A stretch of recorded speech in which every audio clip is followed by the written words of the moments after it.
Hello, everybody. Welcome to Western Cinema Presents Part 2 of Gettysburg.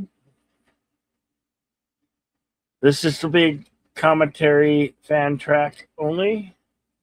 We have rules and regulations of YouTube cannot violate. So this will be a fan commentary only.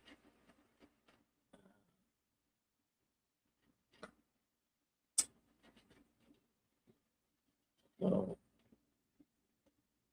Ladies and gentlemen, is there anything you'd like to say before we get started? All right. Well, once again, good afternoon to everyone out there in YouTube land. I am Deleted Scenes, the sidekick for today's broadcast. First off, I want to wish everyone a safe and happy Memorial Day weekend.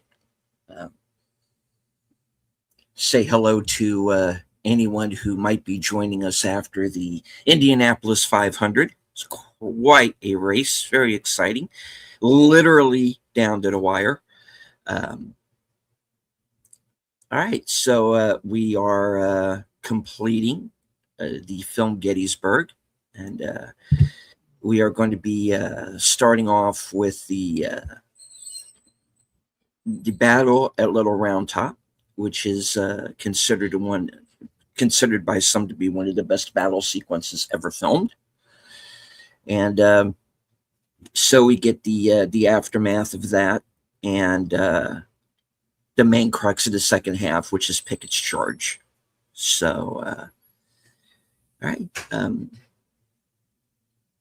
For anyone who's not seen this movie, let us know in the chat or in the comments, and let us know what you think by the end of it. And of course, as Bill was saying, due to copyright constraints, we cannot air the film, but you can join us on Cosme. The link to the screening room should be at the top of both of our chats. The film can also be found on physical media, and as well as Fandango at home. And I believe there's a couple of the other streaming services that air it. So what we're going to do is, once we have started the film, we are going to put up a commentary only banner, and that's when you will know. And of course, we'll give you the timestamp, and that way you will know where to begin the film.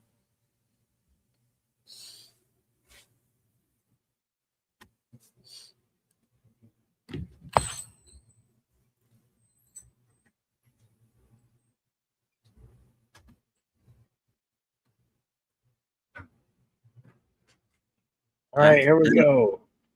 We are going to be starting at 2 hours 11 minutes 7 seconds, basically the last 2 hours and 3 minutes of the film. We will, like I said, be the conclusion of the Little Round Top battle, and we'll begin in. Should I do the countdown? Yeah. Okay, in 5, 4, 3, 2, 1, play.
Here, Chamberlain gets rescued by a couple of the main boys, the guys who were he was actually at the beginning of the film ordered to shoot, which of course he Hmm. refuses to do.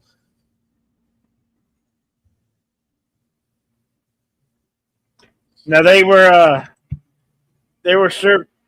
They had signed a contract. They had to serve a certain allotted time, and Yeah, their time was not up. So they wanted to go home, but the army said, you signed a contract. You have to do it in service, and if you leave, we'll shoot you." yeah.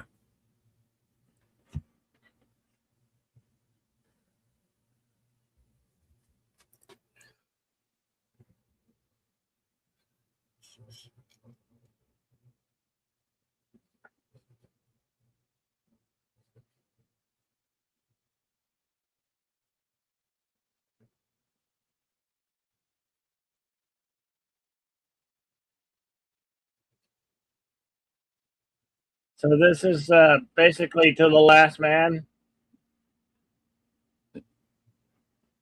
type of battle.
The Confederates march up the hill as the Union Army is going to go down the hill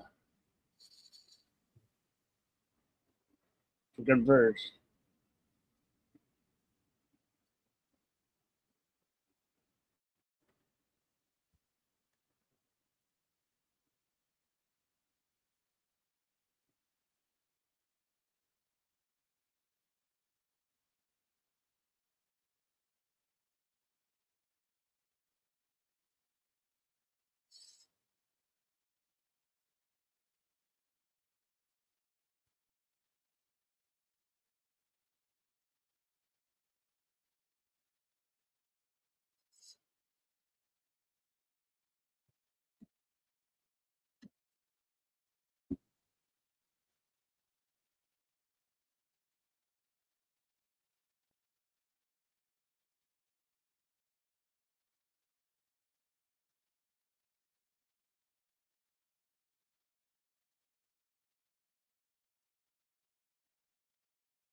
Confederates are on the run.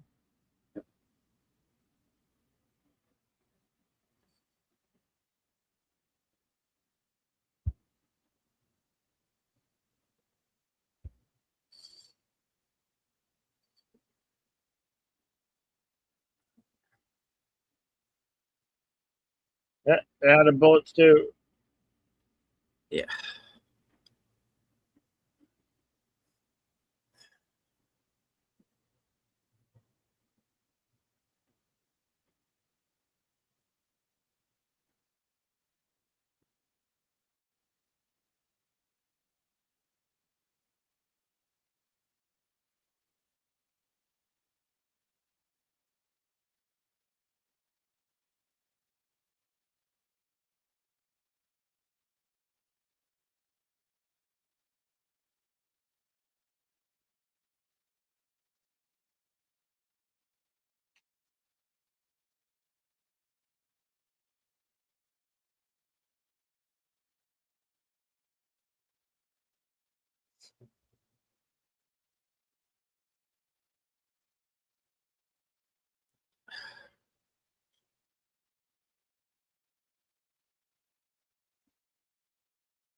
Gonna have to take that on, sir.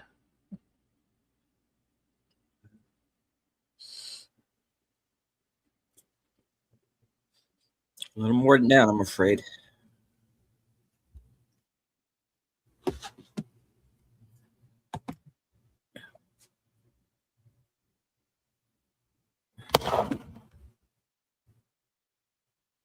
Oh, taking an appetite right there in the field.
It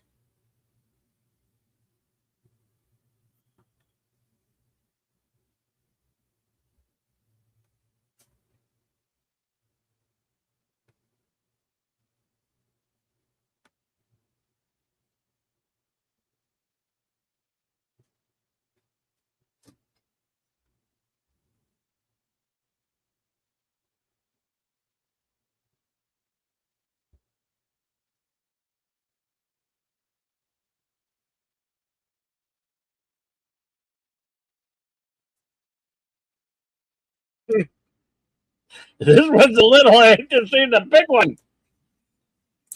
the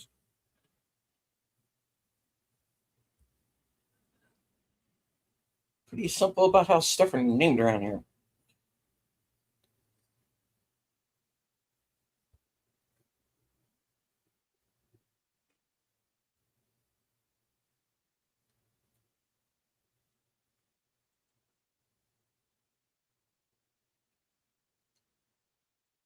Hello to Burley Bowman. Welcome.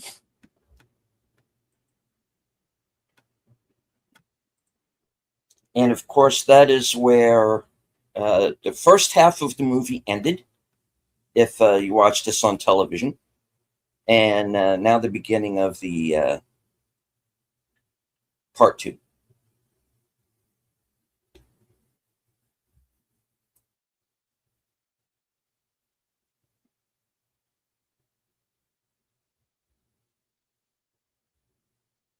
This is where General Longstreet, played of course by Tom Berenger, goes to see to the wounded and finds General Hood among them.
The true life Harrison. Harrison was real. He's not a composite. He really was an actor and performed Shakespeare. Very well read.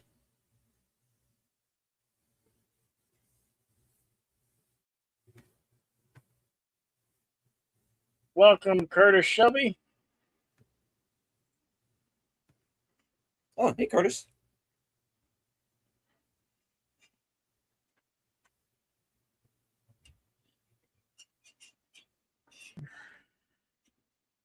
Curtis is going to be live streaming tomorrow night. So if you are sub to his channel, he has a poll up right now on what he's going to live stream about exactly. He's leaving it up to you. So go over there and vote.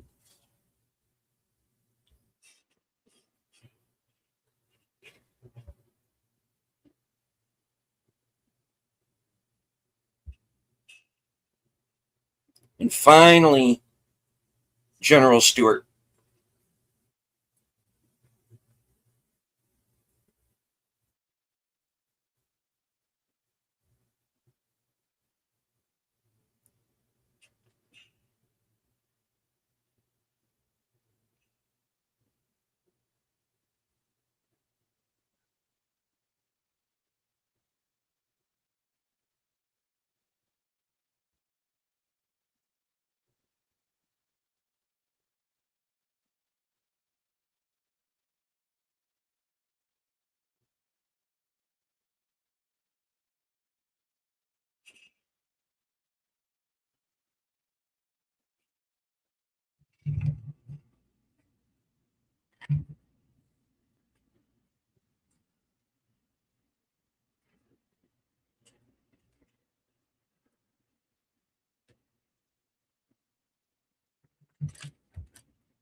Hello to the Bird Woman of YouTube, Tony Cleary.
Good scene.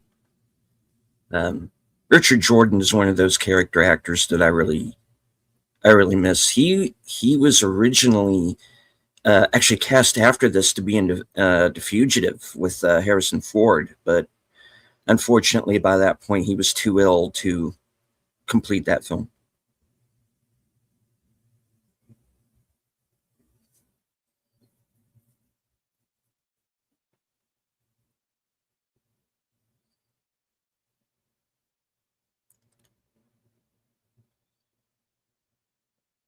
Timestamp 2 hours, 39 minutes, 15 seconds. This is the scene between General Lee and Stewart.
Good example of leadership there. He called him on the carpet, he took him down a peg, and then he built him back up. Well done.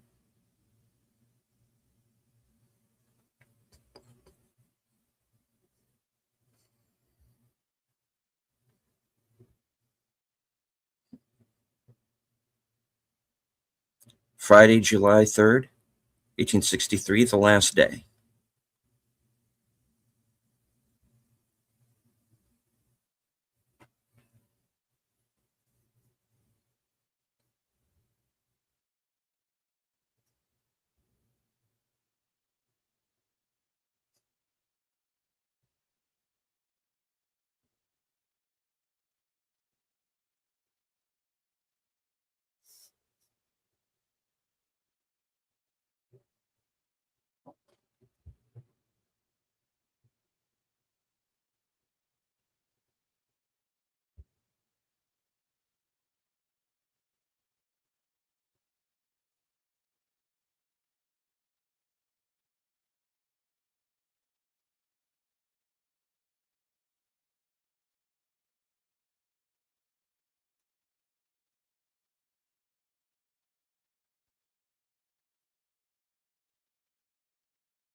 Hmm.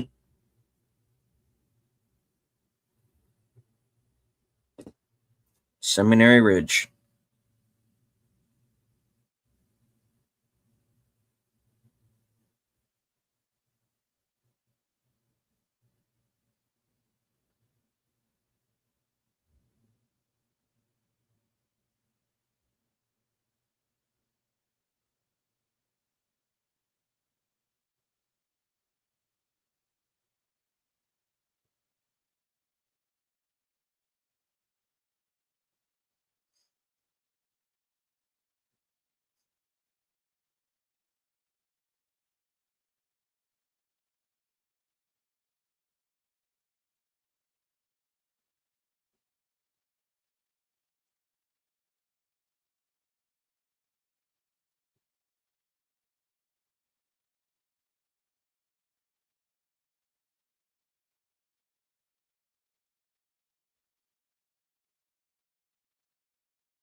I saw this movie the first time. I was like, oh my God, is he gone crazy?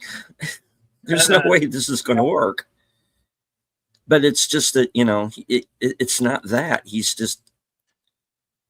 He's walked into a situation that's literally never happened before. And at least that he's seen. So, it's old school thinking that is kind of doing him in.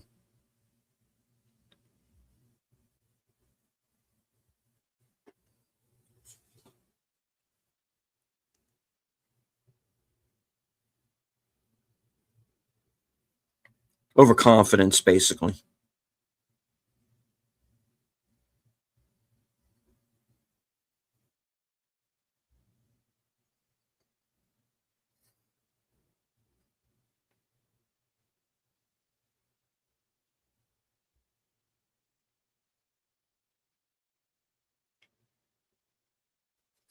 Because this is the interesting thing, is that Longstreet's now in the position that Buford was in at the beginning of the battle,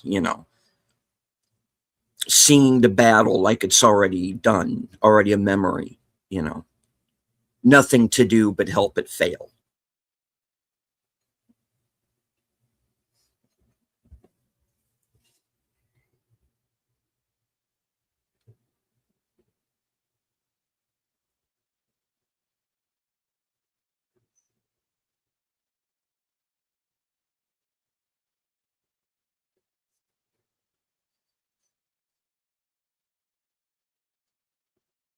Yeah. Oh, thank you. yeah, right.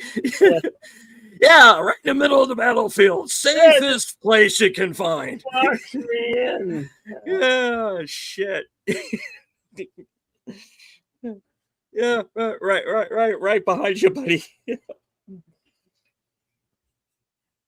I'll tell you, it's going to cost a hop.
You still with me there, Jimmers?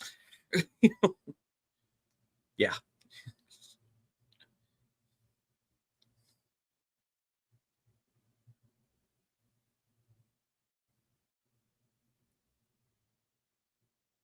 Needed a minute on that one.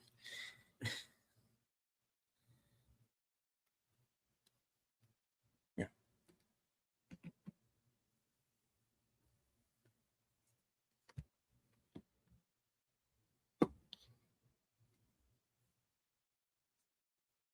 She came in. We don't need gasoline. Oh, wait, wrong war. Okay.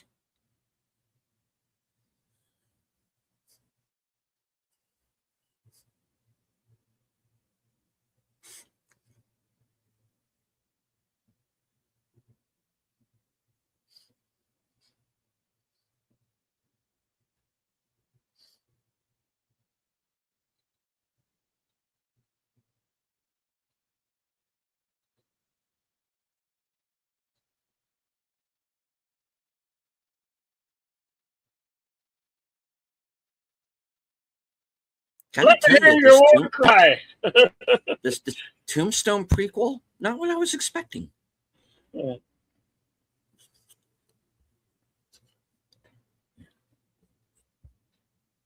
Let me see your war face.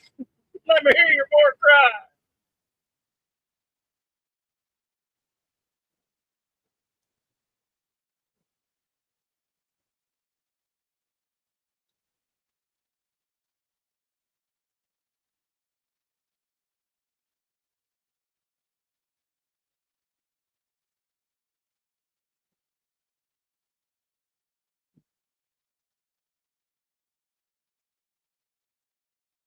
They did respect him.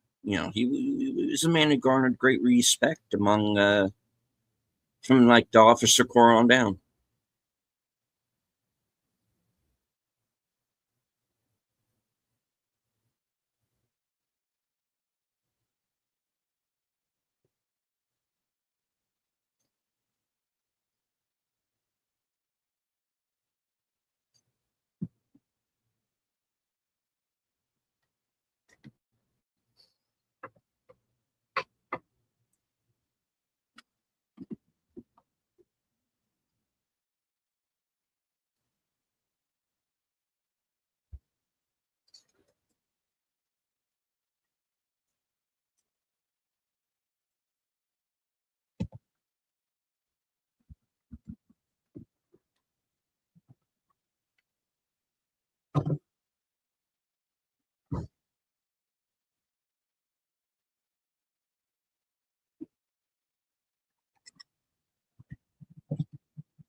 Colonel Alexander.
Bond, James Bond. Well, just a one time.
Send them to the center. They're going to be the first to die.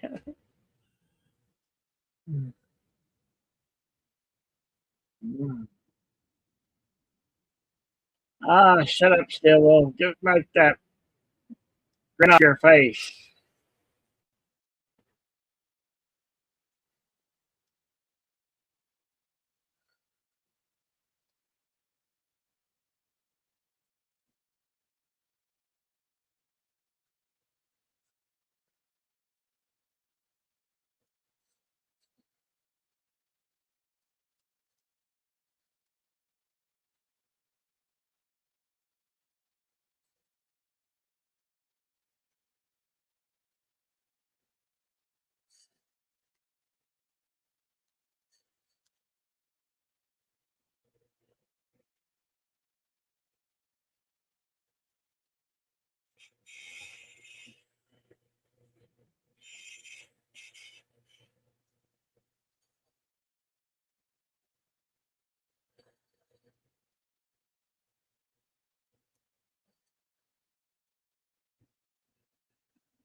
305.17.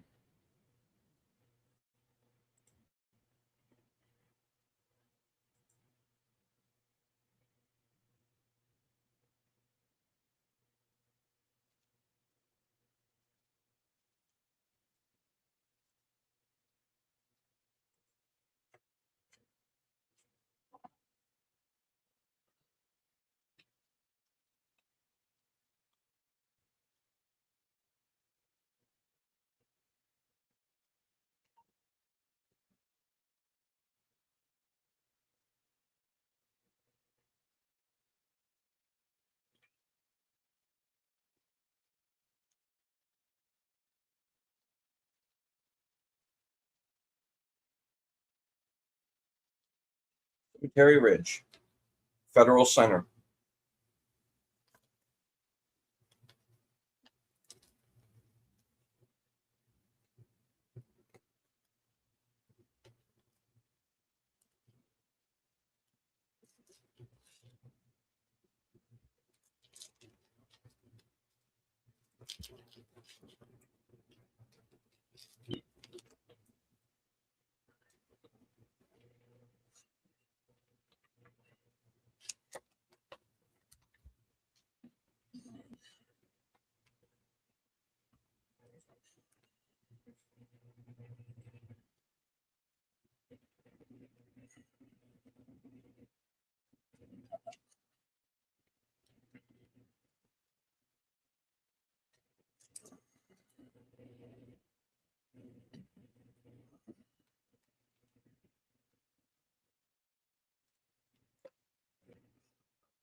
Yeah, I know how that one feels.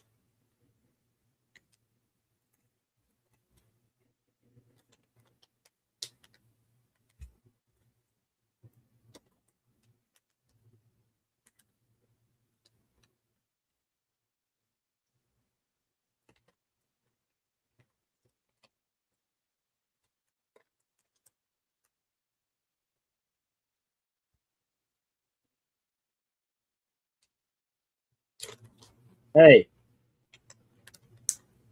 Yep. rub some dirt on it. Remember, you're a Wolverine. Yeah. Remember Wolverines? Oh yeah. You were badass.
Oh, right in the middle of the battlefield. Hey, yeah, I'm sure we're perfectly safe.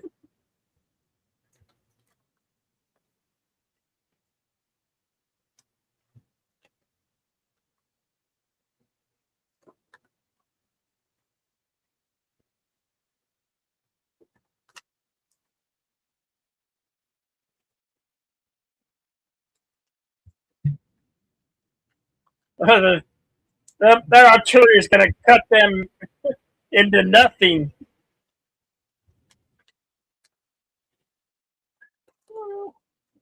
Well, that's the idea.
Hello to Acres of Movies.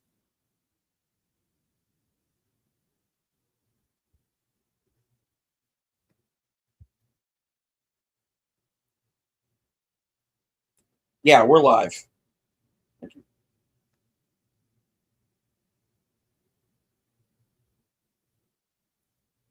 We didn't do a mystery movie last week because not enough of us saw the movie.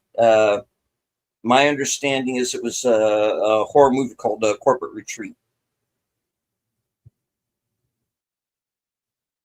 And as for Gods and Generals, we are going to be doing that film in the future. Yeah.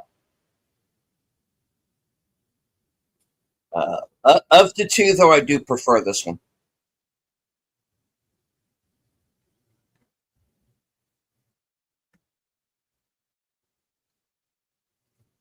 We're at 3 hours, 16 minutes, 5 seconds.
Oh my gosh.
Yeah.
Yeah, it's good. Yeah, shit. Yeah.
And hello to Jamie Lynn Simons. Good to see you. But, yep, finishing up the second half of Gettysburg. We're about to commence with Pickett's charge. Sends the film. Yes, and thanks again. Yeah. Yeah. 3 hours, 27 minutes, 50 seconds.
I'd probably just knock down the fence.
Yeah. Oh, Hancock's down.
They're not breaking, they're just getting out the way.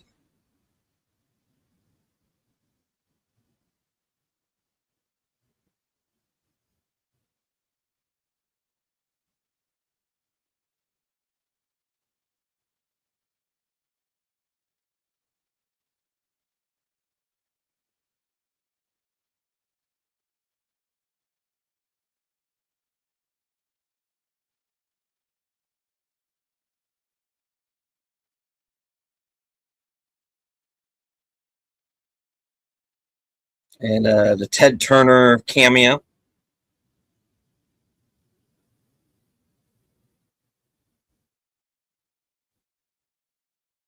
Armistead sees Garnet's horse without Garnet.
I was always glad it was Tom that finds them, you know.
Yeah, no, that didn't hurt. Just put knocked under me. I'll be all right. You know.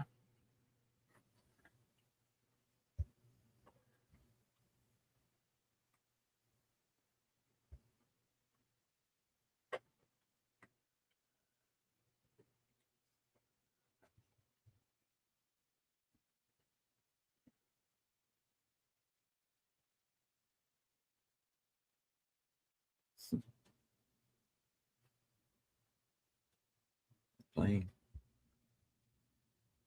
At times, you worry me. Yeah.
What's left of them, yeah.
Generally, I have no division.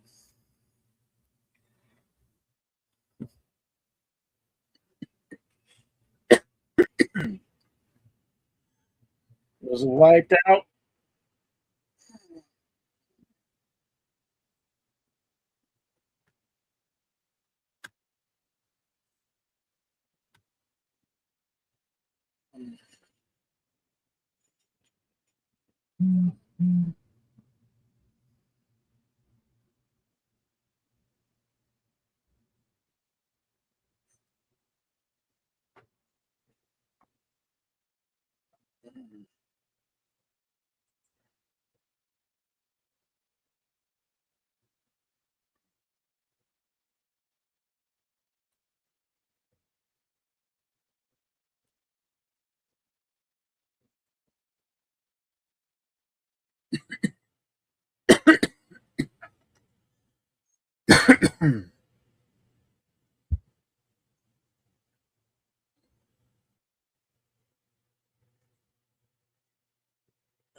Longstreet is wounded severely in 1864, but returns to remain Lee's most dependable soldier. He dies in 1904 at the age of 83. After the first day, Buford's shattered division was taken out of the front line and deployed to guard the supply trains for the duration of the battle. That autumn, Buford is weakened wounds and in December died of pneumonia. Jeb is mortally wounded at the Battle of Tavern dies May 1864 in Richmond. Harrison survives to in the battle. After the war, he returns to the stage to play Shakespeare.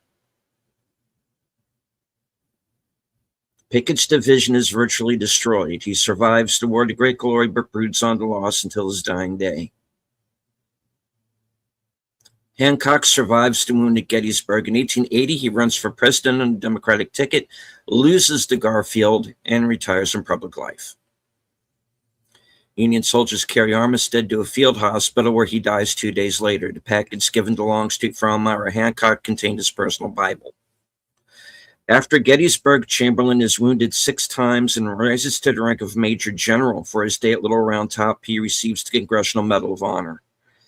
He is elected governor of Maine for 4 terms and later serves as president of Bowdoin College. He dies in 1914 at the age of 83.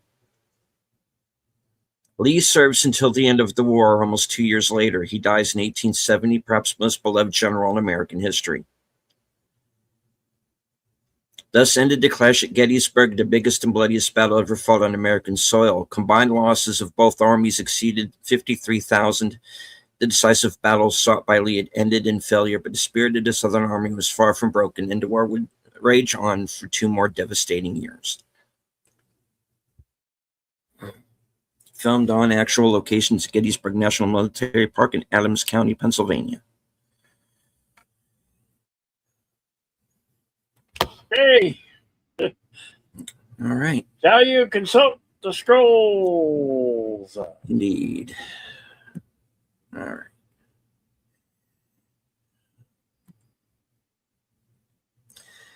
All right. Gettysburg was released October 8th, 1993.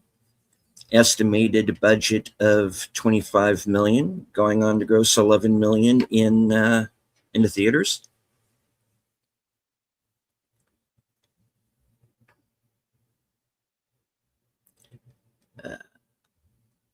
Chicago Film Critics Association Awards nominated Jeff Daniels as Best Supporting Actor. And I'm just going to read what it says, guys. And won a Stinker Bad Movie Awards for Worst Fake Beards. That's understandable. Yeah. Yeah, kind of.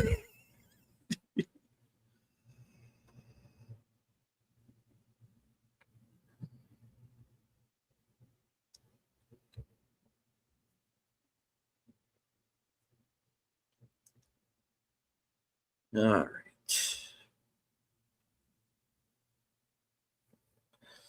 right. Composer Randy Edelman was initially not interested in the project because of the massive amount of music he would have to write for a 6-hour miniseries. However, says Edelman, I saw the faces of these officers at the beginning of it and it completely turned me on. I knew I was going to have to do it. Cameo, Ken Burns, the soldier who tells General Hancock, please, sir, you must get down. We cannot spare you. Another cameo, Ted Turner. Confederate States of America Colonel Waller T. Patton, a forebearer of 2 future U.S. Army generals. During Major General Pickett's charge, some Confederate troops came to a fence that they had to climb over. Patton leads the charge and is shot down in front of the fence. Martin Sheen's role as General Lee was at one time slated for William Hurt, who bailed on the project when the studio financing the film at the time went broke. Tommy Lee Jones was approached, but he could not take it because his schedule was filled. Robert Duvall was the next most likely candidate, having approached the producers and done research on the role, Virginia accent and all, until Martin Sheen signed a sudden last-minute deal. Then, of course, Robert Duvall would go on to star in Gods and Generals. prequel.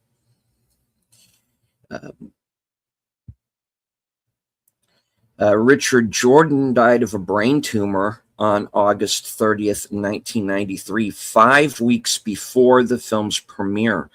His memorial was held in Los Angeles on the same day the film opened in Gettysburg, Pennsylvania.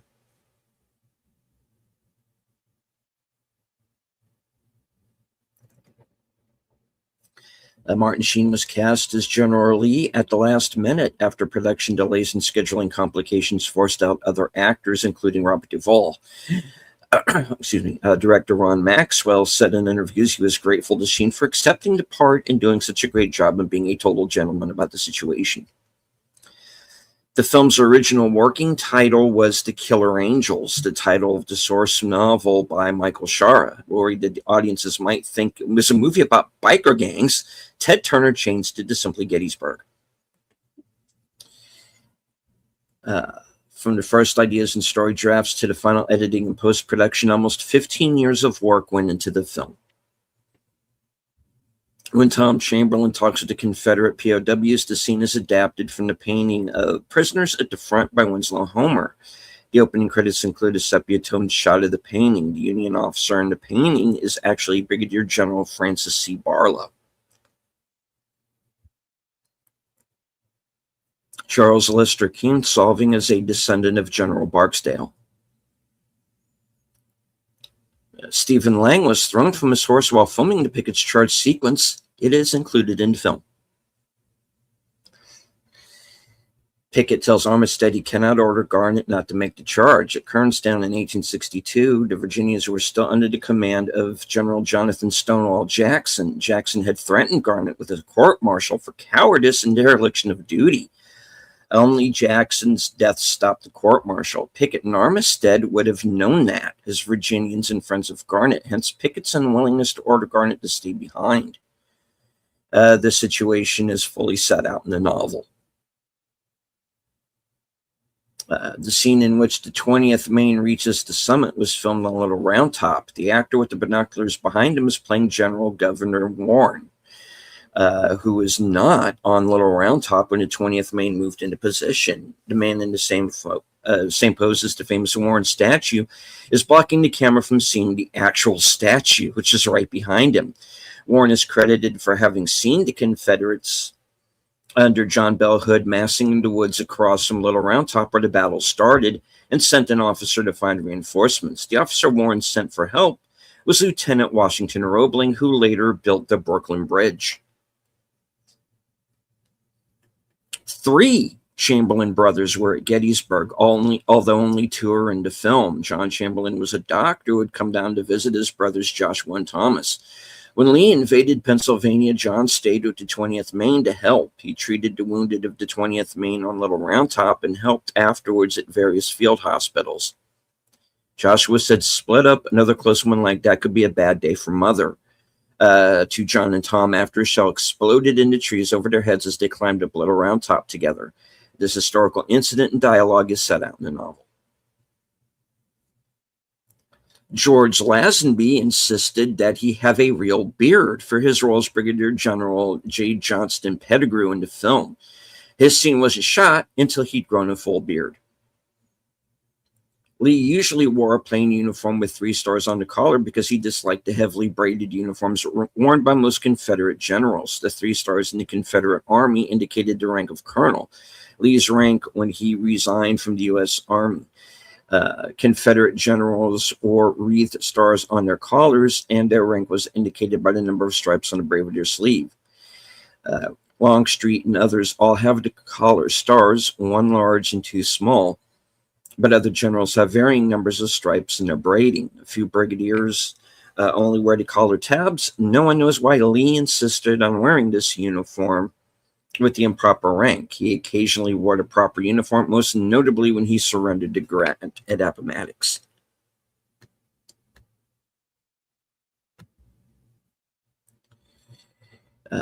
David Bear Jackson, a Confederate reenactor from California, suffered a heart attack days after participating in the Pickett's Charge scene.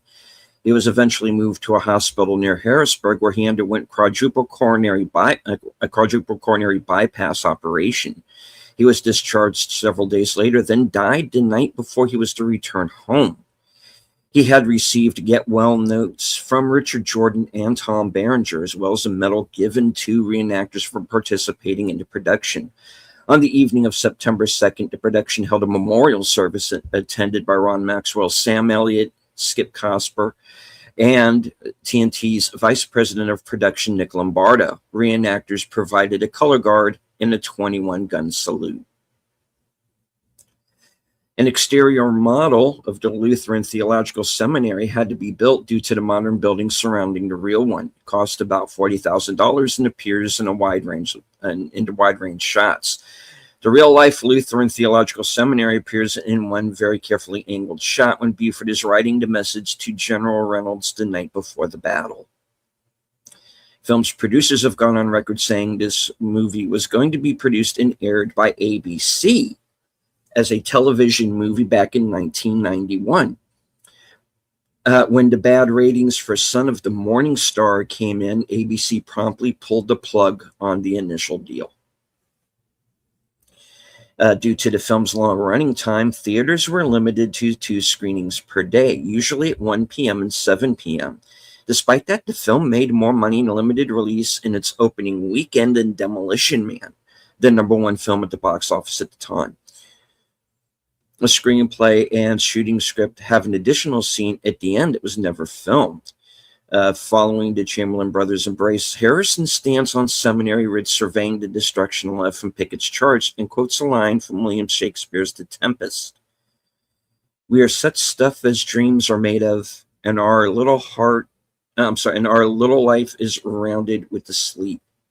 Harrison then mounts his horse and rides off into the night. From there, the final credits begin.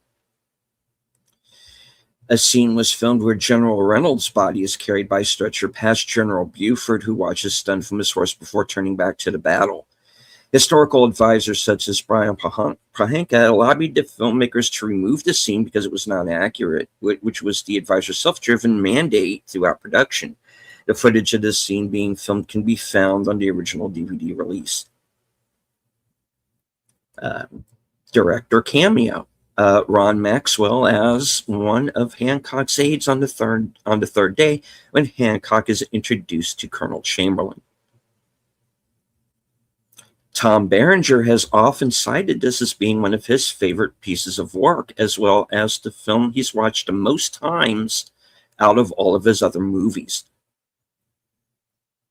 Almost all of the first-day battle sequences were filmed by the movie's second unit. The first unit and the majority of the production staff were several miles away filming the little round-top sequences. Tom Berenger was so fond of his role as General James Longstreet that he opened up a restaurant nightclub in downtown Wilmington, North Carolina called Longstreet's Irish Pub. As of 2019, it was still in business. Tom Berenger formed his own production company, First Corps Endeavors, with producer William McDonald. It operated from 1995 to 97. It was named as a tribute to General Longstreet's command, a role Berenger often cites as closest to his heart. The film opened in 124 U.S. theaters on October 8th, 1993. Strong reviews and word of mouth doubled it to 248 theaters at its widest release. When soldiers from the 14th Brooklyn, the red-legged infantrymen, gather over the corpse of General Reynolds, it's meant to replicate the 1770 Benjamin West painting, The Death of General Wolfe. Kees Van Oostrum excitedly greeted members of the 14th Brooklyn the day of shooting, saying he was bored shooting blue and gray colors all day. Most of the interior tent scenes that were supposed to take place at night were shot during the day. The tents were set up under specially built aluminum structures that blocked out the sun and allowed easy access to outlets and generators. To avoid confusing the audience, Director Ron Maxwell had James Lancaster wear a bright red uniform and carry a cup of tea. Because Britain. Okay. Lieutenant Colonel Arthur Fremantle's actual British uniform would have been dark blue, similar to that of a Union officer. In real life, Fremantle never wore a uniform during his American trip. He wore the civilian clothes the character wore during the poker game on the first night. After the battle, Fremantle returned to England and wrote a book predicting a sure Confederate victory.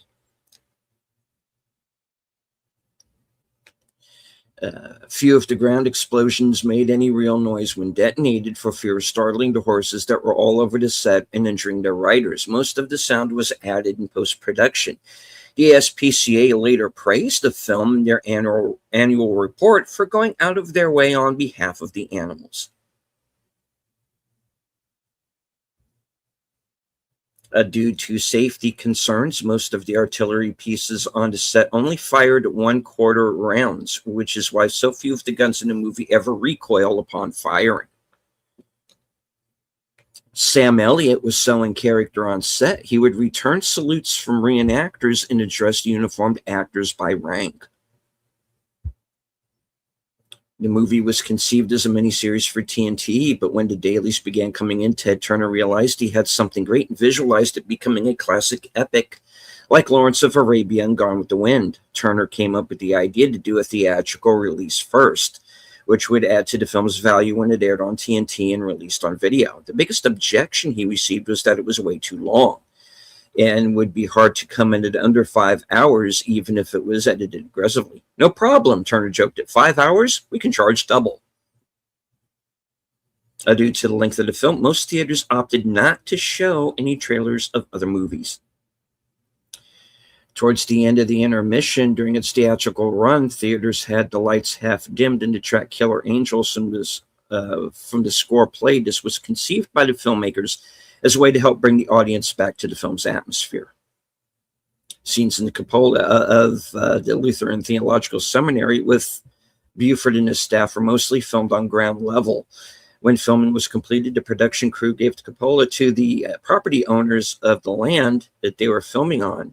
Those owners went on to use the cupola as a gazebo. The real cupola was from the battle, still sits atop the Lutheran Theological Seminary. C. Thomas Howell attempted to grow his own beard for the film. However, there simply wasn't enough time for him to sport an accurate representation of Tom Chamberlain's daunting facial hair. Cameo, Kelly Farrah. The Confederate officer, Colonel Chamberlain, guns down with his pistol during a little round top right before he sends Tom to plug the hole in the line.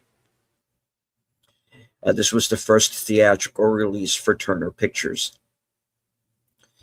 Production company threw a block party in downtown Gettysburg, Pennsylvania for the locals when filming was completed to thank the area for the summer-long filming in and around the town.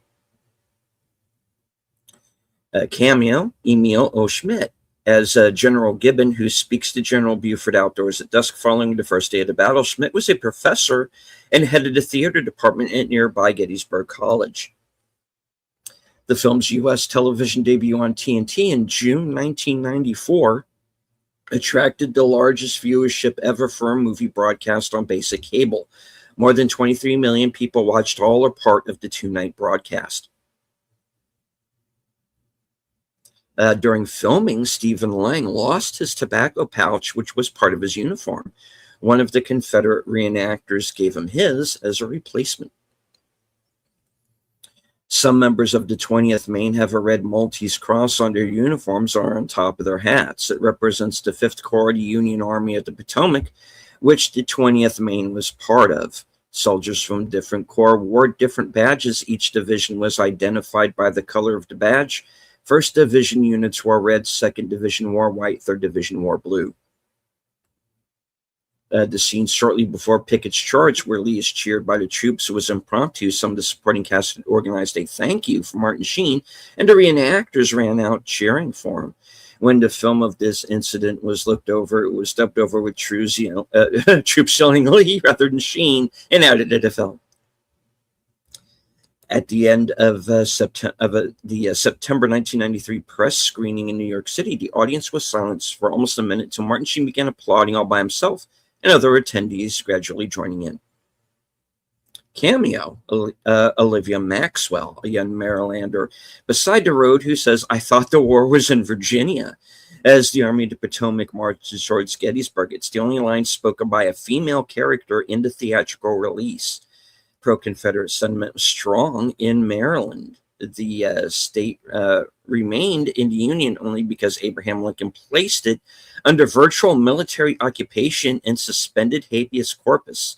Had Maryland seceded, Washington, D.C. would have been completely surrounded by Confederate territory.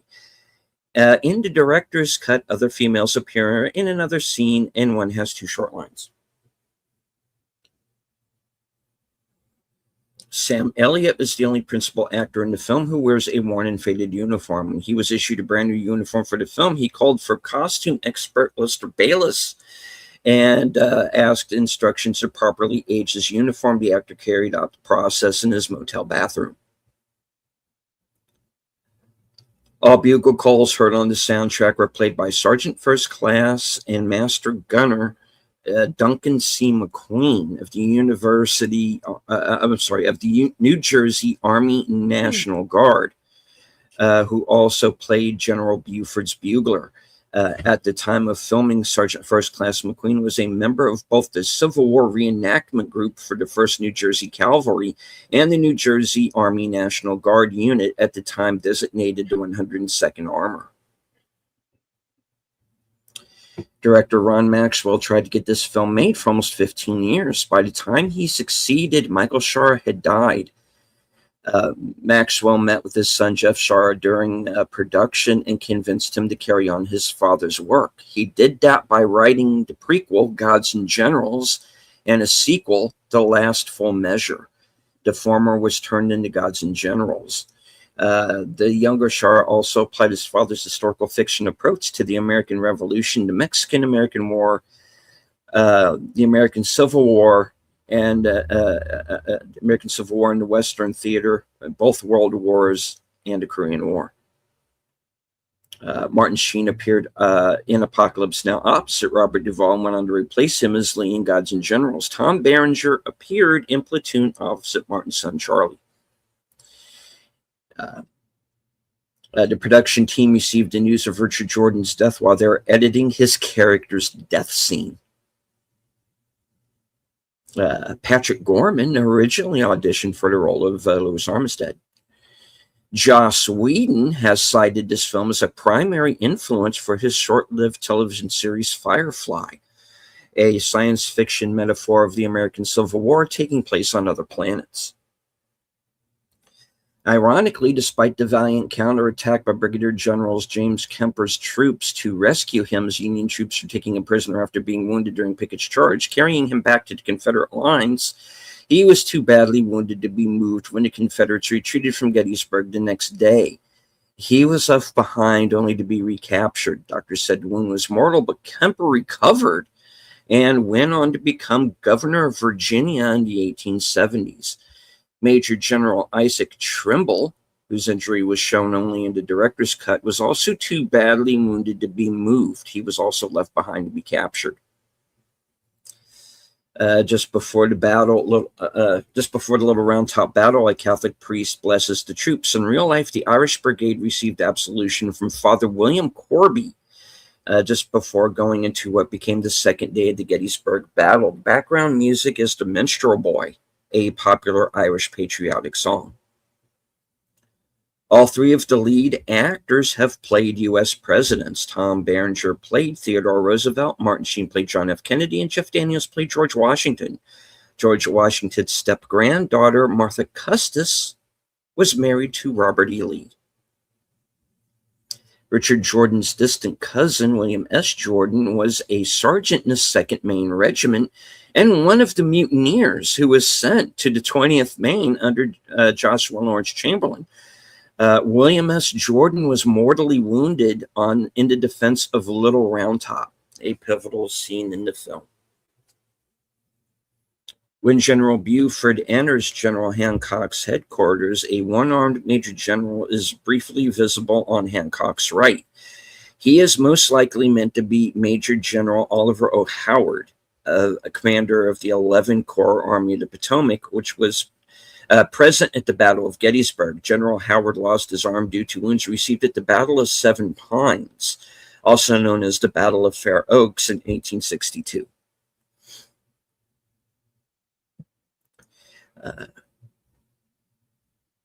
Tom Chamberlain mentions that General Meade's son is his aide-de-camp. That son was George Gordon Meade Jr., 1843-1897. He was a captain at the time of the Gettysburg Battle and remained his father's aide-de-camp for the duration of the war. General James Longstreet jovially points out that General George Pickett had graduated from West Point Officer School dead last in 1846. Longstreet graduated 54th out of 56 in 1842. According to Sam Elliott, he was originally given the script with an offer to play General Lee, but when another actor already cast heard this, he demanded someone else play Lee or he would quit.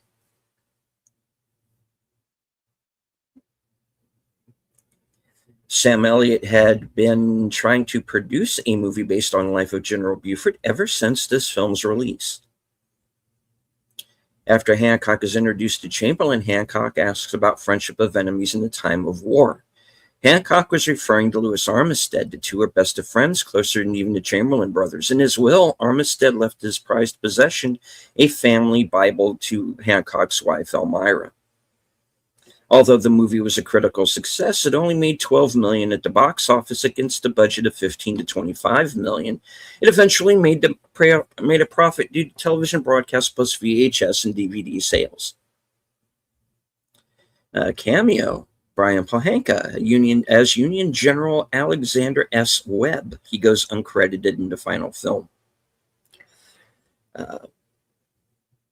Roger Ebert thought the film was too focused on making American Civil War buffs happy. Gene Siskel saw it as Southern pro-Confederate propaganda. Both lavished praise on Jeff Daniels in the role of Union Colonel Joshua Chamberlain. Siskel said that Daniels deserved an Academy Award nomination for the role. I agree. And I think Richard Jordan should have been nominated as well, to be honest.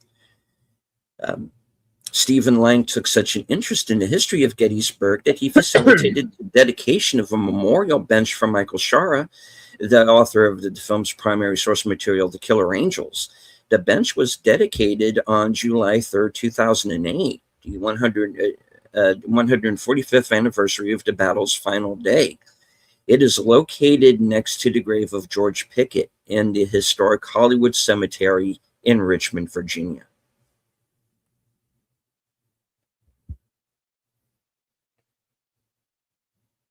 John Rothman, who played General Reynolds, stated that he was in tears when he realized that his extended scenes with the staff and General Buford were cut from the original release. He was thrilled to find them on YouTube. The film's script came almost verbatim from the Pulitzer Prize-winning book, The Killer Angels. Almost all of the extras were Civil War reenactors. They provided period-appropriate uniforms, weapons, clothing, tents, and glasses at their own expense, usually over $1,000 per person. As a group, reenactors are very meticulous about what they and others eat, wear, carry, or use, including horsehair toothbrushes and a regiment's proper brass buttons. Martin Sheen and Sam Elliott also worked together in Grace and Frankie. The musical score was recorded in Salt Lake City. Ron Maxwell said after the first take of Jeff Daniels yelling bayonets, Daniels was taken aback when Maxwell said he needed more. On the second take, he screamed even louder. That's the take used in the film. Applying Martin Sheen's makeup and hair as General Lee took about 90 minutes. During the Atlanta premiere, Martin Sheen was increasingly annoyed at an audience member seated behind him who offered a running commentary to the film's characters and what was about to happen. When the lights came on for intermission, Sheen turned to confront the person and realized it was former President Jimmy Carter. During filming, Tom Berenger organized a Friday night Confederate Officers Club meeting as a way for the actors to bond. These gatherings were held at the bar in the Farnsworth House Inn in Gettysburg, Pennsylvania. At the beginning of production, Tom Berenger presented each Confederate cast member with a sword engraved to their character's name from General Longstreet. Berenger paid for the swords himself. Charlton Heston lobbied unsuccessfully to read for several parts in the film, including General Hood. Bo Brinkman was originally going to wear a goatee for the part of Major Taylor. He went to Ron Maxwell on his first day on set after it was applied and said he looked like a kid in a high school play and begged just for the mustache. Maxwell agreed, and Brinkman wore just a mustache. Killer Angels author Michael Cera's son Jeff Shaw wrote both a sequel and a prequel to Gettysburg after Michael's death in 1988. Envisioning his father's work to be completed as a trilogy. The prequel Gods and Generals was published in 1996 and produced in 2003 by Ted Turner Pictures as the second epic-length film in the trilogy. However, Gods and Generals was both a critical and financial disaster, costing Turner Pictures losses in tens of millions. The final installment and sequel, The Last Full Measure, published in 1998, was never considered for production by Turner or any major studio after the colossal failure of Gods and Generals, despite efforts to get the final installment made, even as a TV miniseries. As of 2019, no production house or financial backers have expressed interest in the project, and it is effectively permanently shelved.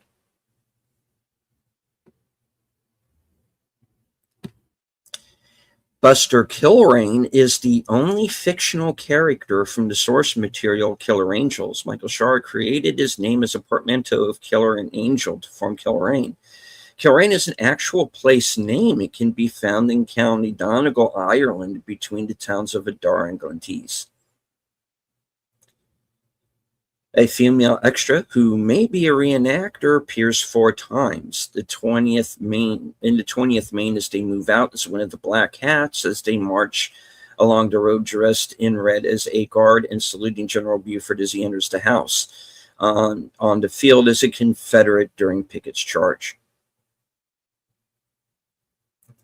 Richard Jordan was close friends with Killer Angels author Michael Shaw, upon which the film is based. Jordan also contributed to the screenplay, although diagnosed with brain cancer in 1992. Jordan completed filming Gettysburg, calling it a labor of love.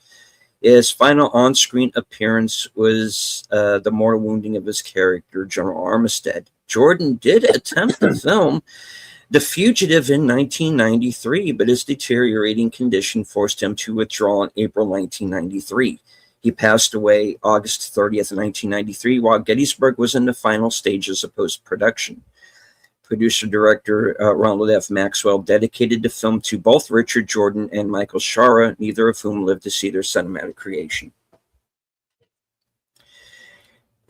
During the 20th Maine's charge, they captured between 308 and 400 prisoners, including 2 field officers from the 15th and 47th Alabama and from the 4th and 5th Texas Regiments. One of the prisoners taken was a wounded John A. Oates, younger brother to 15th Alabama's commander, Colonel William C. Oates. John had been wounded, and the colonel was forced to leave him behind during the retreat down the hill. John was captured and later died in a federal field hospital. Colonel Oates never forgave himself for his brother's death.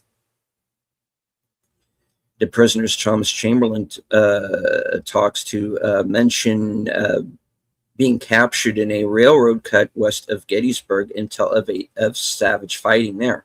While these prisoners from Archer's brigade weren't at the cut historically, the 2nd Mississippi of Davis's brigade was. They lost their regimental colors, and perhaps 80 to 100 men captured at the railroad cut, with a total of 7 officers and 225 enlisted in Davis's brigade being captured in total. Those of the 2nd that escaped later took part in Pickett's charge, where they were again mauled. As testament to the fighting, the 2nd Mississippi went into battle with 492 officers and men. Of that number, 49 were killed, 114 captured, another 110 were wounded and captured by the Union, 138 captured unharmed, totaling 411, or 83% of the regiment. While Buster Kilrain is fictional, he could be based on one of two men of the historical 20th Maine. Tommy Walsh was an Irish immigrant and at 38, one of the oldest men in the regiment. He enlisted into the 20th Maine partly out of patriotism, partly to support his family. He was described as a brave, diligent soldier whose uniform and musket were always ready for inspection. He was wounded in the Battle of the Wilderness and captured. He died of starvation at Camp Sumter, better known as Andersonville.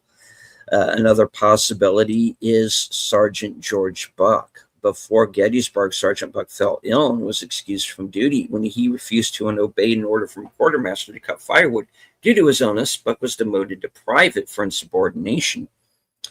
On Little Round Top, he refused to leave his post until he was mortally wounded by a shot to the chest. As he lay dying, Colonel Chamberlain promoted him back to sergeant.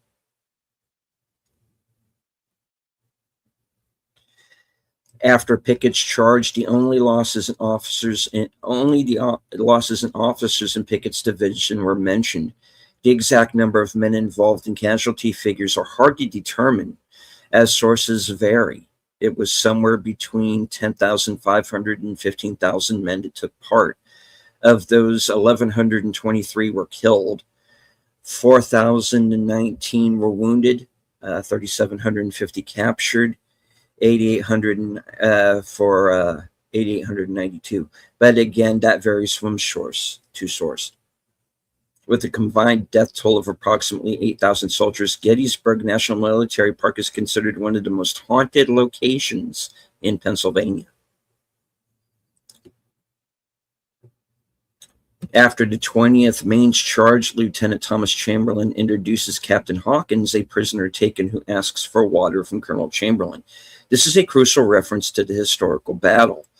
One of the regiments attacking the 20th Maine was the 15th Alabama, commanded by Colonel William C. Oates. Before going into the battle, Oates directed a detail of 22 men to take the regiment's canteens and fill them up from a local well. The regiment began their climb before the detail returned.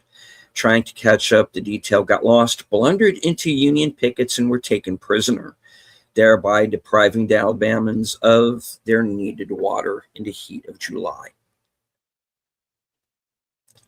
The film accurately shows Confederate cavalry leader Jeb Stuart being late to Gettysburg, thereby leaving Lee blind as to enemy movements and without knowledge of the terrain from his trusted cavalier. However, they didn't state why he was late. In truth, there were multiple delays caused by detours and skirmishes. Setting out in Virginia, Stuart's command met Army infantry at Haymarket, Virginia, and were forced to make a detour. At Fairfax Courthouse, they skirmished with the 11th New York Cavalry, delaying a day. Afterwards, they captured 125 supply wagons in Rockville, Maryland. Stuart understood his orders to not only scout the area, screen Lee's army, and forward supplies, he took the entire wagon train with him, slowing his progress significantly. There was another skirmish with the 1st Delaware Cavalry at Westminster, Maryland, costing Stuart another day. There was a battle at Hanover, Pennsylvania on June 30th and another one in Carlisle on July 1st. The town was garrisoned by local militia who refused Stuart's offer of surrender. Stuart ordered the shelling of the town to force submission. By then, Stuart learned of the fight at Gettysburg and ordered his men to disengage, but not before they set fire to the Carlisle barracks. A common sight in the film, especially during Pickett's charge, has soldiers firing their weapons into the air and or instantly falling under the discharge of their weapons. Or instantly falling after discharging their weapons. This is a safety rule for reenactors. Never fall with a loaded weapon, as the impact with the ground could cause it to fire. If the range between two sides is less than the set distance, then the discharged the weapon into the air. Be safe with firearms, folks. Especially if you're Alec Baldwin. Yeah. Sorry. Did I say that out loud? To prepare for his role as Chamberlain, Jeff Daniels deprived himself of sleep and food leading up to the filming. In an interview on set, he stated, "When you're out there shooting scenes wearing 100% wool uniforms in the heat and humidity, you realize we've got to Winnebago as a crew. The guys 129 years ago didn't." When it was announced during the summer of 1993 that the film would be released in the fall theatrically via New Line Cinema, Ted Turner stated, "The grand scale of the battle sequences, the emotions of the men who fought, sometimes friend against friend, brother against brother, need to be shown in a theatrical setting in order for audiences to fully experience the impact of the three-day confrontation that changed the course of American history." In July of 1993, the 130th anniversary of the battle, a special screening of the film was shown at Gettysburg College's annual Civil War Institute to a selected audience of 850. They watched a 5.5-hour director's cut that had a temp track instead of the score, missing sound effects, and had yet to be color balanced, a process that takes place in the final stages of the motion picture negative printing process. Despite these technical shortcomings, the film was met with overwhelmingly positive reaction. As per their agreement with the Civil War reenactors who gave their time and expertise to the production, Turner Pictures donated $100,000 towards Civil War battlefield preservation after filming wrapped. $40,000 went to the Association for the Preservation of Civil War Sites to buy 39 acres of the principal site of the Battle of Tom's Brook in the Virginia's Shenandoah Valley. $50,000 went to the Friends of the National Park at Gettysburg for physical improvements to the battlefield, and $10,000 went to the preservation of various other battlefields. During filming, Sam Elliott stayed at the Cashtown Inn, shown briefly on the first day when Lee's barefoot soldiers marched past it on their way to Gettysburg. Martin Sheen was quite literally a last-minute addition to the cast. He signed a few days before filming began. Actor Donald Logue stated that during the many takes of the 20th Maine's charge down Little Round Top, he would be running so fast that when cut was called, he often had to pull himself up in the trees to avoid wiping out some of the soldiers at the bottom of the hill. Soldiers portraying the 20th Maine are instructed to act exhausted to drag themselves along. The real 20th Maine, like many of the Union regiments at Gettysburg, arrived following several days of forced marches into heat with little sleep. The rocky wall used as cover by the 20th Maine on Little Round Top was put together by reenactors the day of filming, only minutes before the camera rolled. The Little Round Top sequence was filmed in late September, and there was a shortage of Confederate reenactors on set. Many had returned home following the Pickett's charge scenes, and some of them were being used for the first day battle that was being shot by the 2nd Unit at the same time. Union reenactors, as well as members of the film's construction crew, were given rebel uniforms to help fill out the ranks. According to Ron Maxwell, no one on set realized that Richard Jordan was ill, including Jordan. In spring of 1993, Jordan was diagnosed with terminal brain cancer and endured a series of surgeries to prolong his life. In August of 1993, Jordan watched a screening of the nearly finished film in Maxwell's Los Angeles home and was in good spirits. He passed away later that week.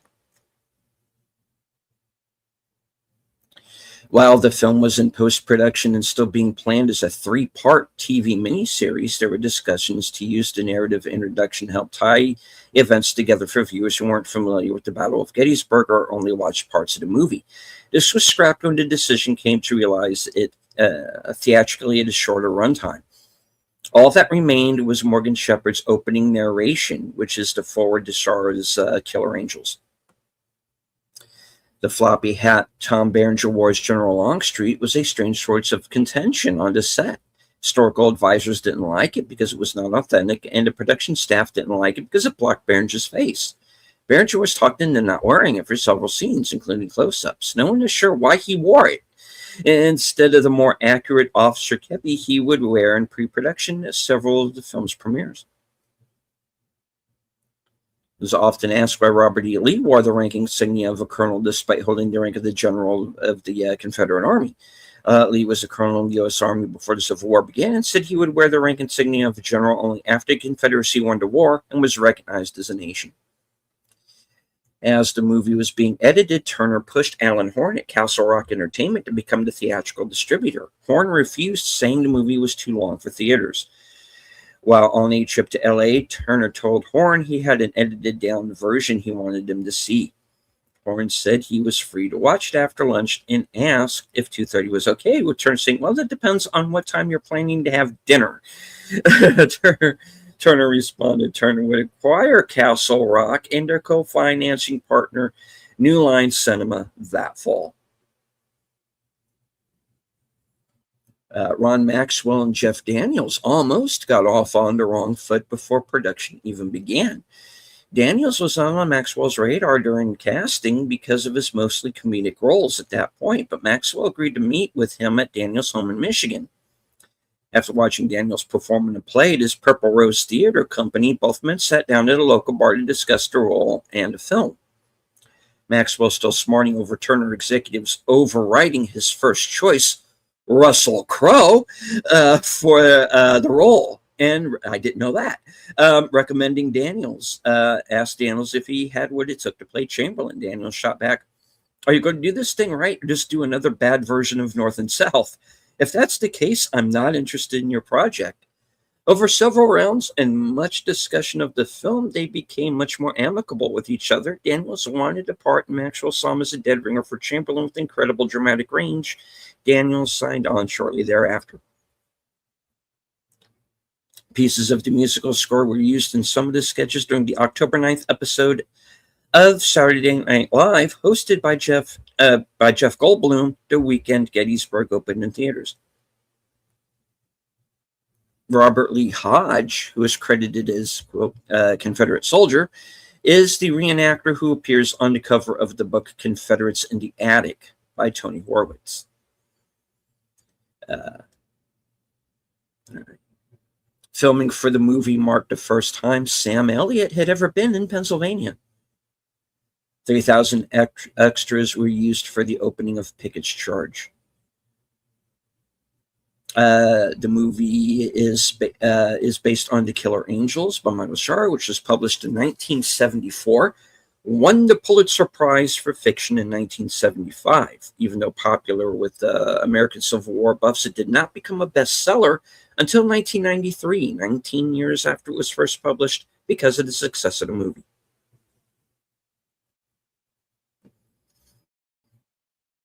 Actor Richard Anderson portrays Union Major General George Gordon Meade. The Confederate General Richard Anderson commanded a division at Gettysburg that attacked the Union center on the second day of the battle. Actor Patrick Gorman, who portrayed General John Bell Hood, was 58 years old when this movie was filmed. At the time of the Battle of Gettysburg, General Hood was 32. During Pickett's Charge, a Union artillery officer is fatally wounded, then lowered to the ground by a sergeant. That officer is most likely First Lieutenant Alonzo Cushing, who commanded the Battery A, 4th U.S. Artillery. During the charge, Cushing was wounded in the shoulder, and a piece of shrapnel tore open his abdomen. Despite these injuries, Cushing continued to command his battery until a Confederate bullet struck him in the mouth, killing him instantly. After the battle, Cushing was cited for valor and gallantry and posthumously promoted to lieutenant colonel. In 2014, he was awarded the Medal of Honor. Immediately after the Battle of Gettysburg, with his entire division effectively destroyed, Pickett was assigned to command the Department of Southern Virginia and North Carolina. In February of 1864, Pickett led Confederate forces and suffered a defeat at New Bern, North Carolina. After the battle, Pickett ordered 22 Union Army soldiers executed, an act for which he was labeled a war criminal. He subsequently served in other Confederate commands until the end of the war, but then fled to Canada, fearing a war crimes investigation and execution for the unlawful killing of prisoners of war. He only returned to the United States after General Ulysses Grant promised that Pickett would not be prosecuted. There is considerable debate as to whether or not Private Buckland, the spokesman for the 2nd Maine Mutineers, was a real person.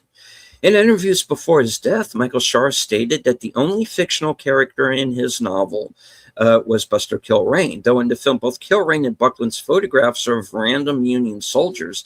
There is no record of a Private Joseph Buckland on the rosters of the 2nd Maine, and the character's name may have been taken from an 18th century sailor who fired on the British ship Gaspee during the opening days of the American Revolution. Even so, several families from Maine several families in Maine claim to be descendants of Buckland, with oral traditions about his exploits at Gettysburg. Due to modern-day roads and a proliferation of monuments on the actual Gettysburg battlefield, a large number of the battle scenes were filmed several miles away in a constructed set located on an open area of Adams County. This included the entirety of the cavalry battle from the first day, to include a replica of the Lutheran Seminary, as well as Robert E. Lee's arrival, which was filmed in front of a mock-up of the Cashtown Inn. While the first part of Pickett's charge was filmed on location at Gettysburg, the filming stopped at the Emmitsburg Road, which is a paved highway, on the other side of which there are a number of monuments. The filming then resumed on the set location to show the Confederates reaching the angle, followed by intense fighting scenes. John Rothman played Major General John F. Reynolds, the first Union general officer killed at Gettysburg. 13 years later, in United 93, Rothman played Edward P. Pelt, one of the passengers who fought back against the terrorist hijackers aboard United Airlines Flight 93, which crashed in Shanksville, Pennsylvania on September 11, 2001. Less than 100 miles from Gettysburg, he therefore played 2 real-life men who died in a field in south-central Pennsylvania, resisting an attack on the United States on a critical turning point in United States history. When Hancock asks Chamberlain about classical sources for 2 friends, almost brothers, facing each other on the battlefield, he may be thinking of Balin and Balin in Mallory's Morte d'Arthur. Confederate officers' rank insignia as seen in this film: 1 on the collar, 1 stripe, 2nd lieutenant, 2 stripes, 1st lieutenant, 3 stripes, captain, 1 star, major, 2 stars, lieutenant colonel, 3 stars, colonel, 3 stars surrounded by a wreath, general. Confederate generals all wore the same insignia regardless of which general rank they held. Mark Moses was originally cast as Jeb Stuart, and the beard was designed for his face, not Joseph Fuqua, who eventually played Stuart, hence why Stuart's beard is so large in the film. Although there were thousands of slaves brought with the Confederate soldiers to the Battle of Gettysburg, there was only 1 slave referred to in the movie, a runaway slave depicted by actor Darrell Wharton, who was discussed by Chamberlain in the Union Army. According to Civil War historians, Confederate General Garnett's body was never accounted for after he was killed during Pickett's charge. In the film, Garnett is blown away by a cannon and his riderless horse trots off, disappearing away from the battlefield to symbolically carry Garnett's body, to symbolically imply Garnett's body, quote, disappearing.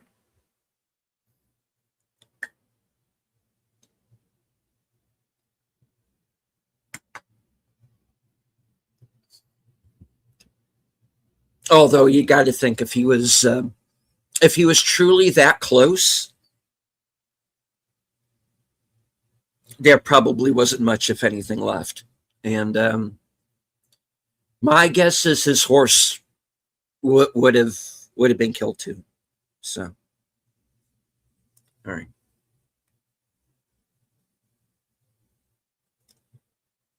All right.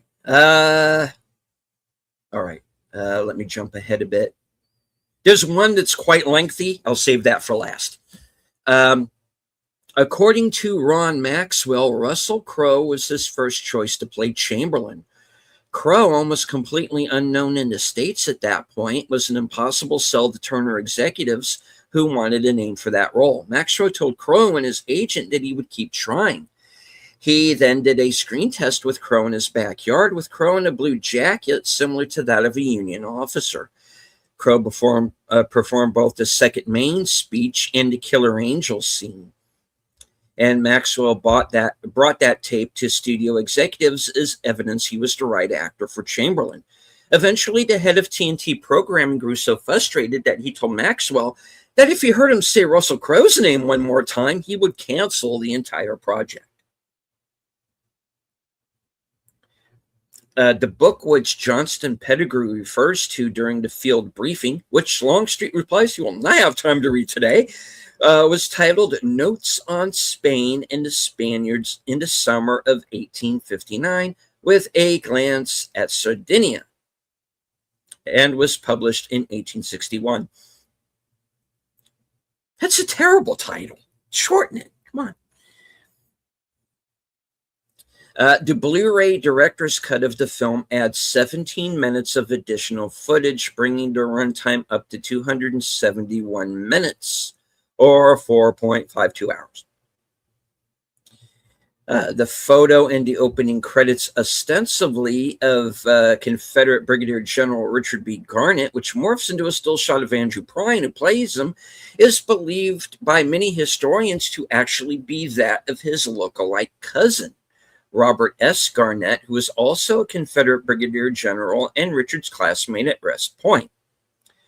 Robert was the first general officer on either side to be killed in action in the Civil War 2 years before the Battle of Gettysburg.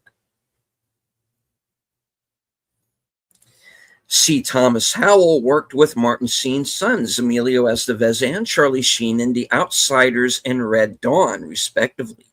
In those films, he was allied with both, and as he and the elder Sheen are in opposite armies.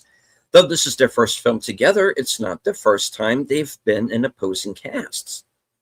Howell made his film debut in E.T., which was nominated for Best Picture and Director, but lost to Gandhi, which Sheen appeared. After filming, the owner of the Cashtown Inn asked the production company what was to be done with the sign atop the structure made for the parade scene, which reads Cashtown Hotel. They were going to throw it away. The owner took the sign and placed it in the Cashtown Inn restaurant. In the final scene of the movie, when Tom and Joshua Lawrence Chamberlain are reunited on the battlefield as the sun goes down, was the final scene to be filmed, a rare occurrence in a motion picture. Okay. All right, there's one more here. It's lengthy, but that's why I took the time out. In 1991, early in his career, actor, producer, writer Joshua D. Maurer approached Ron Maxwell to inquire if the rights to Michael Shara's The Killer Angels were available to adapt as a motion picture, and subsequently was informed that Maxwell already outright owned those IP rights from the Shara estate and had been trying for many years to get the project made, both as the director and writer, and had written an extensive feature-length draft, as well as a miniseries screenplay. As an amateur historian who is passionate about the study of the Civil War, Maurer was a diehard fan of the Pulitzer Prize-winning Shara's historical novel and asked Maxwell if there was any way he could help him. Maxwell was coming to Los Angeles, and a dinner in Beverly Hills was arranged, and Maurer and Maxwell, along with Maurer's fiancée, in which Maxwell told them of this long and frustrating struggle to get the project financed. At the time, the project was being seriously considered by TNT as a miniseries, but had not yet been greenlit. Ken Burns' epic documentary had come out in 1990, which helped raise awareness of this genre and story, but the final decision by Ted Turner to move ahead remained uncertain due to a number of factors. The First Gulf War had recently ended, making General Norman Schwarzkopf a national hero, and Maurer suggested to Maxwell trying to reach out to Schwarzkopf to see if he might be interested, perhaps to serve as either a narrator or to introduce each episode, hoping this possible attachment, if it could materialize, would help in some way in allowing the project to proceed forward. Although it appeared to be an extreme long shot, Maxwell agreed it was worth trying. And Maurer then reached out to his old friend and colleague, Lieutenant Colonel Paul Senior, to inquire how he could make contact with General Schwarzkopf. As Senior at the time was working as the head liaison officer for the Pentagon in terms of interacting with Hollywood on all manner of film and television productions. Maurer knew Senior as Paul was hired by CBS as a technical advisor for the critically acclaimed CBS television dramatic series about the Vietnam War entitled Tour of Duty, in which Maurer was cast and starred as Private Roger Horn. Senior had served 3 tours of duty in Vietnam, and by coincidence served Vietnam close friends with General Schwarzkopf's current personal assistant or aide de camp. Senior asked Maurer to write up a letter explaining aspects of Ron Maxwell's project, and instead, with Ron didn't explain Maxwell's brilliant screenplay adaptation, which Ron had shared with Maurer. And he would try his best to get the letter to Schwarzkopf's personal assistant. Maurer worked with Maxwell to construct a letter offering him the opportunity to be the film's narrator or be on camera to introduce each episode and to even play a role in the project or some combination of all 3. With Maxwell's blessing, Maurer then sent the letter to Senior and waited. Many, many months later, after a response came back with the surprising information that, in fact, Shar's novel, The Killer Angels, was the general's all-time favorite book. So much, in fact, that he bought dozens of copies and handed them out to his staff during the First Gulf War. And in addition, he made it mandatory reading when he taught at the United States Army War College. Unfortunately, General Schwarzkopf stated he was not available to work on the project, but was very appreciative of the offer. But he did say he would, if available, help promote the project and wished Maxwell and Maurer well. Maurer then faxed this letter to Maxwell in the hopes that General Schwarzkopf's kind and enthusiastic reply, which clearly extolled the general's personal passion for the novel and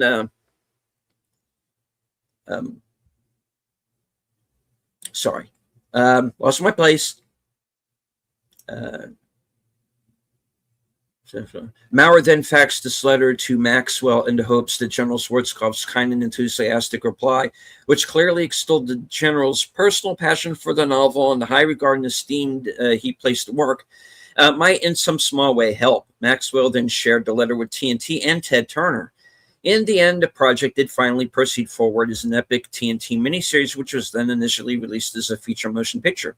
Whether or not General Schwarzkopf's kind letter helped in the decision-making process of Ted Turner and TNT to commit or not remains unknown.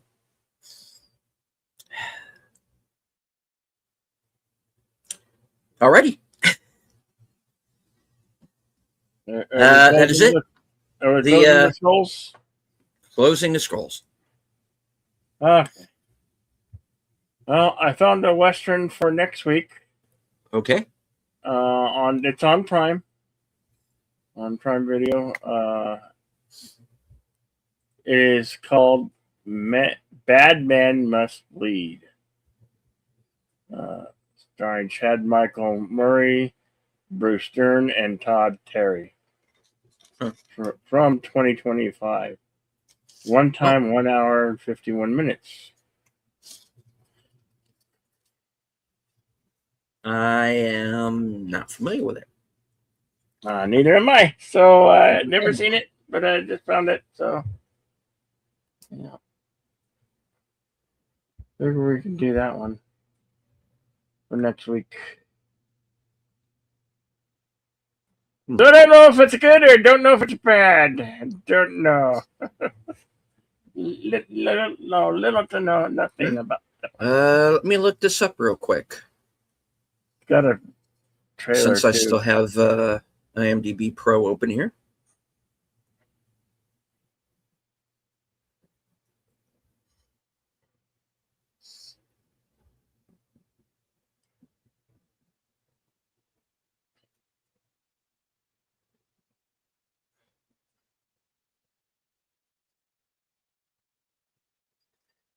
Okay. Yes. All right. Yeah, I have found it. Bad Men Must Bleed. Yes. Follows a man as he hunts his brother's gang across the Old West to stop their rampage. Is written and directed by Michael Lyons. Came out in October of last year. And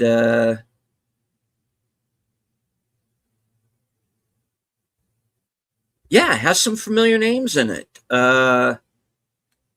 Like Bill said, you have Chad Michael Murray, Bruce Dern, who just recently turned 89. So happy birthday, sir. Brad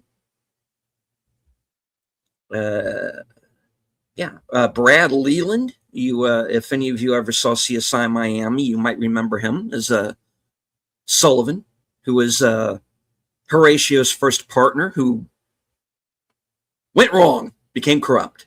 Yeah, you might remember him from that. And yeah, okay, looks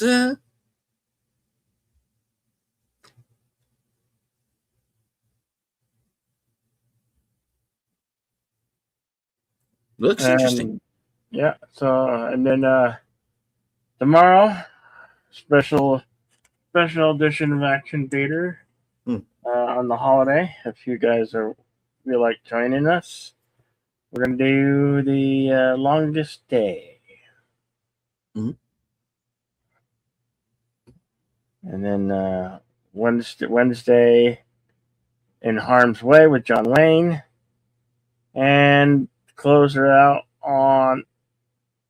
for the month on Thursday, 1917, World War One. Yeah. Well, that's what we got coming up. Cool. I'd like to thank everybody who came out today. Jamie Limit Simmons, Connie Clary, the Bird Woman on YouTube. Watch out for that second channel, Fluff Chick Productions.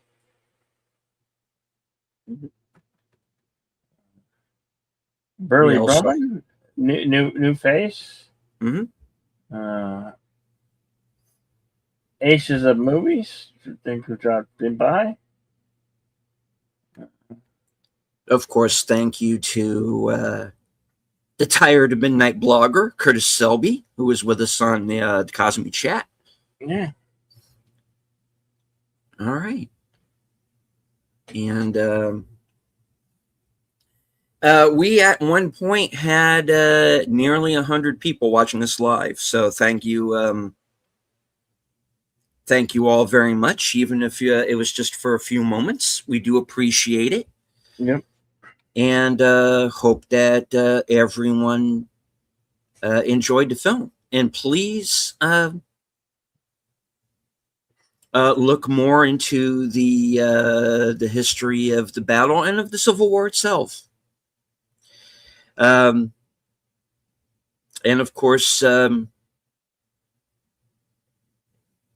out and read The Killer Angels. And yeah, like I said, we brought up Michael Sarah's son Jeff, who is still writes a lot of historical books. He's in the middle of I think he just wrote a book about Pearl Harbor, which I actually have in my possession. Haven't gotten to it yet, but yeah. So go out and seek out both of their books, please. You got any shows coming up later this evening? I do. There's no unscripted tonight because I knew this was going to run a little bit over. But I do have shows planned for the next couple of weeks. I already have the topics. It's just going to be a matter of getting to them, unless something else newsworthy comes up.